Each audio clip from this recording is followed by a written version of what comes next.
नमस्कार, मैं आकाश चौहान। आप देख रहे हैं ताज़ा न्यूज़ 99 यूपी। दोस्तों, आज ऐसे दिग्गज कलाकार से मैं मिलाना चाहूँगा, जिनका नाम सत्यप्रकाश सिंह है।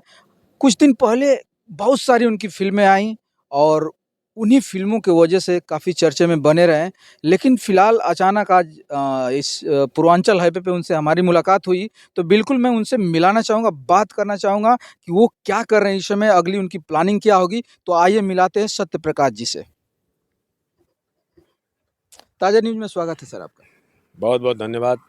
मैं तो ताज़ा न्यूज़ के सारे दर्शकों को बहुत बहुत धन्यवाद देना चाहूँगा कि आप अचानक इस चलते चलते राहों में मुलाकात हो गई और हम लोग इंटरव्यू कर रहे हैं। आप बहुत बिल्कुल, बहुत बिल्कुल। सर, शुक्रिया। थोड़ा-सा मैं अपने दर्शकों को परिचय से शुरुआत करना चाहता हूँ सर आपसे। देखिए, मेरा नाम सत्यप्रकाश सिंह है। बेसिकली मैं आजमगढ़ का रहने वाला हूँ, जैसा कि आप जानते हैं।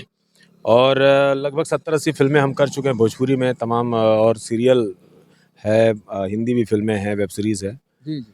तो काफ़ी हिटेड फिल्में हमारी रही। छपरा एक्सप्रेस, जाने मन, तेरे नाम, दूल्हे राजा, जी। खेसारी जी की पहली फिल्म साजन चले ससुराल। इधर काफ़ी फिल्में आ रही हैं अभी। 3 तारीख को एक फिल्म हमारी रिलीज़ हुई है, बड़की दीदी, जिसमें अंजना सिंह है, बी फॉर यू पे। Okay, okay. और 9 तारीख को रिलीज़ हुई है फिल्म यूपी में। अभी हम लोग प्रमोशन करके ही आए हैं। अजय सिन्हा की फिल्म है। जी, ससुरा बड़ा पैसा वाले फेम अजय सिन्हा जी, निर्माता निर्देशक वही हैं। जी। सब पे भारी जने उधारी। तो अच्छा, कल अच्छा। तक हम लोग उसके प्रमोशन में रहे हैं। और 17 तारीख को हमारी एक और फिल्म रिलीज़ हो रही है, जी बाइस्कोप पे, विश कन्या।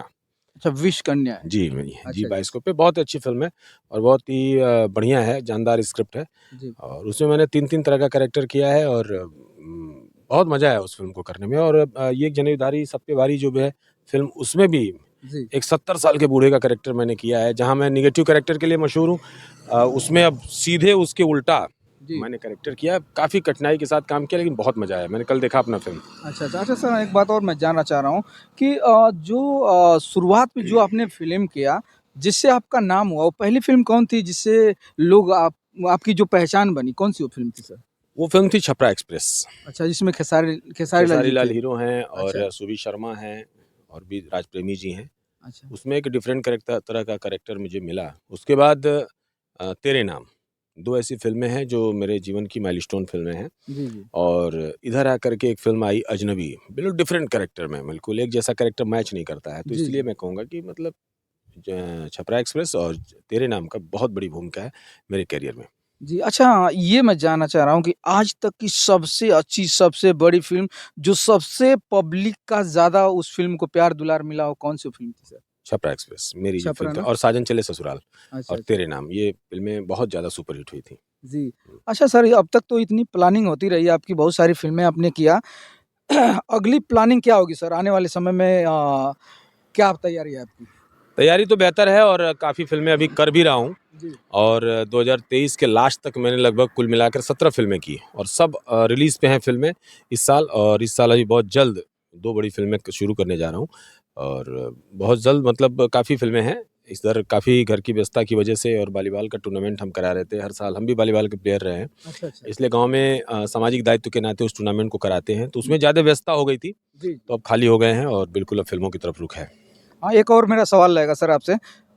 देखता हूँ तो बहुत सारे ऐसे आर्टिस्ट होते हैं कि अगर वो कुछ ऊँचाइयों पे चले जाते हैं, तो अपने क्षेत्र के जो बच्चे होते हैं, जो कलाकार होते हैं, तो उन लोगों का सपोर्ट करते हैं और कहीं देखा जाए तो बहुत लोग सपोर्ट भी नहीं करते हैं। लेकिन मैं चाहता हूँ कि आज़मगढ़ के जो भी कलाकार हैं, उनके विषय में क्या कहना चाहेंगे? जो उन लोग को जो प्लेटफ़ॉर्म नहीं मिल पा रहा है, कला तो बहुत ही ज़बरदस्त है, लेकिन प्लेटफ़ॉर्म ना मिलने की वजह से जहाँ हैं वहीं दबे हैं। उनके विषय में क्या कहना चाहेंगे सर? 2 चीज़ें हैं। जी, एक तो वो लोग हैं जो इस बात को जानते हैं कि हम यहाँ से शुरुआत करेंगे तो हम ऊँचाई पे जा सकते हैं, बिल्कुल, बिल्कुल। लेकिन वो शुरुआत नहीं करना चाहते हैं, किसी न किसी मकड़ जाल में फँसे हुए हैं। जी, दूसरे वो लोग हैं जिनको ये रात को सो के सपने देखने की आदत है। उनको लगता है कि हम बस सपने देख रहे हैं जो कल पूरा हो जाएगा, तो ऐसा नहीं है। जी, मैं पूरे पूर्वांचल नहीं, पूरे उत्तर प्रदेश नहीं, पूरे हिंदुस्तान के कलाकारों से कहता हूँ, आप कितने भी गुणी हैं, कितने भी ताकतवर हैं, कितने भी आप संपन्न हैं, कोई फ़र्क नहीं पड़ता, जब तक कि आप स्ट्रगल नहीं करेंगे और सही सानिध्य में आप काम नहीं करेंगे। जी, जी, कल ही जैसे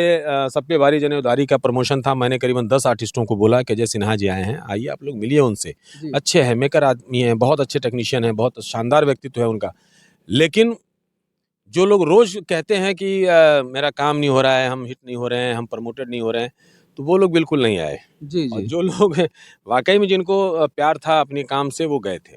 तो जी। ऐसी स्थितियाँ हैं, कई तरह की दुविधाओं में फँसे हुए यहाँ के कलाकार हैं और छोटी-छोटी चीज़ों में उलझे हुए कलाकार हैं। उनको लगता है रील बना के हम हिट हो जाएँगे, उनको लगता है कि हम ये छोटे-छोटे शॉर्ट वीडियो बना के हिट हो जाएँगे, तो ये गलत सोच रहे हैं वो। वो एक अलग प्लेटफ़ॉर्म है, सिनेमा एक अलग प्लेटफ़ॉर्म है।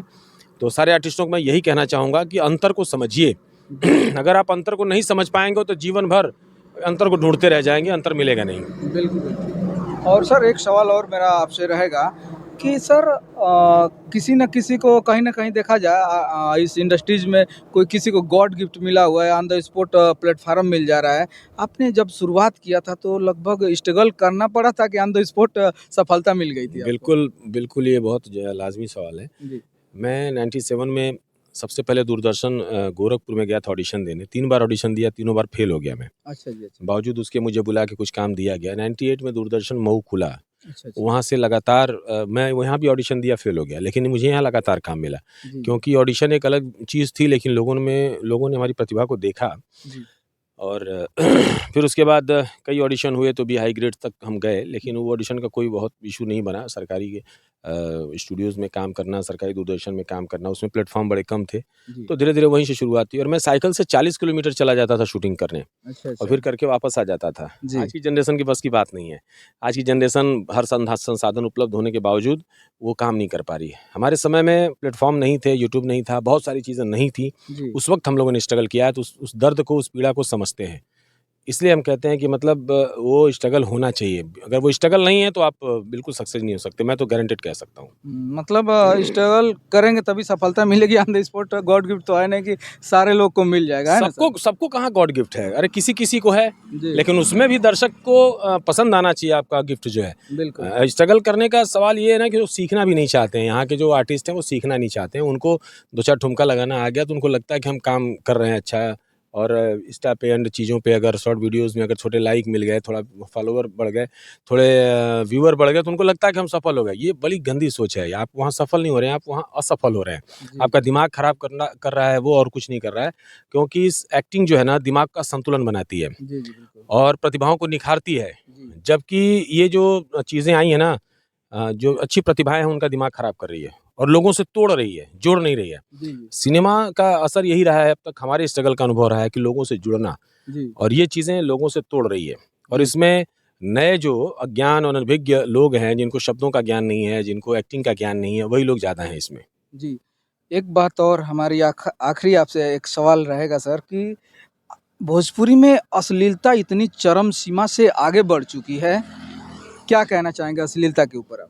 नहीं, अश्लीलता आप किस परिप्रेक्ष्य में देखते हैं मायने ये रखता है। सिर्फ़ भोजपुरी को बदनाम करना ही ठीक नहीं है। जी, अश्लीलता तो जब भोजपुरी से हिंदी में जब सनी लियोनी आई तब भी रही होगी, लेकिन बिल्कुल। उसको हम बदनाम नहीं कर पाए क्योंकि देखिए, हुँ। अश्लीलता हर जगह है। हम हिंदी को चाहे किसी चीज़ को कोड नहीं कर सकते। बिल्कुल नहीं, देखिए सर, मेरे कहने का तात्पर्य यही था कि कुछ दिन पहले भोजपुरी या हिंदी फ़िल्में चला करती थी, तो हम लोग पूरा फ़ैमिली के साथ सारी फ़िल्में देख लिया करते थे।